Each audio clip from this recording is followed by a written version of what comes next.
Se retrouvant seul à m'éduquer, mon père s'effortua à faire de moi une poupée de porcelaine, de celles qu'on expose souvent seulement à travers une vitrine et qui ont appris à deviner de la tête à tout propos pour simuler leur approbation. Bref, mon père s'attendait à ce que je sois comme ma mère, soumise, dévouée et fragile.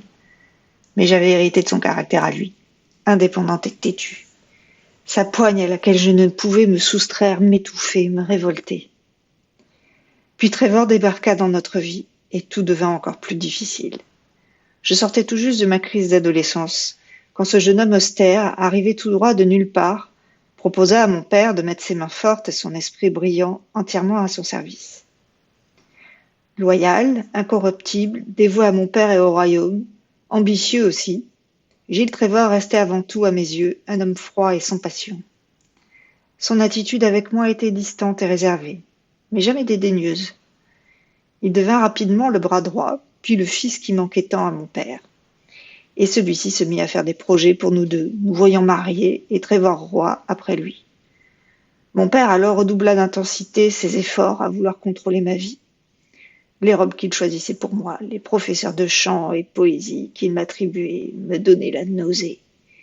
Dans le palais, j'étais entièrement sous son contrôle.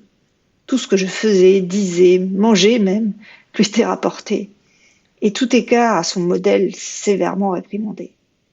Mais à l'extérieur, je faisais les 400 coups avec une bande de petits voyous.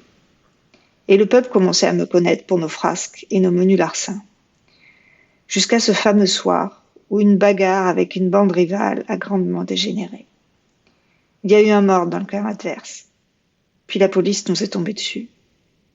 C'est le responsable de la police qui m'a ramené à mon père. Les habits sales et déchirés, la lèvre en sang, un oreiller au bord noir, éméché. La nouvelle a rapidement fait le tour de la planète, et mon père n'a rien fait pour l'en empêcher.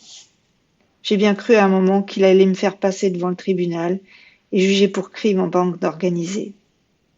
Finalement, c'est dans un camp de redressement militaire qu'il m'envoya, sur une base aérienne. Ce fut le premier tournant dans ma vie. Dur, mais bénéfique. Apprentie mécanicienne d'abord, je franchissais rapidement toutes les étapes jusqu'à devenir un pilote de chasse émérite.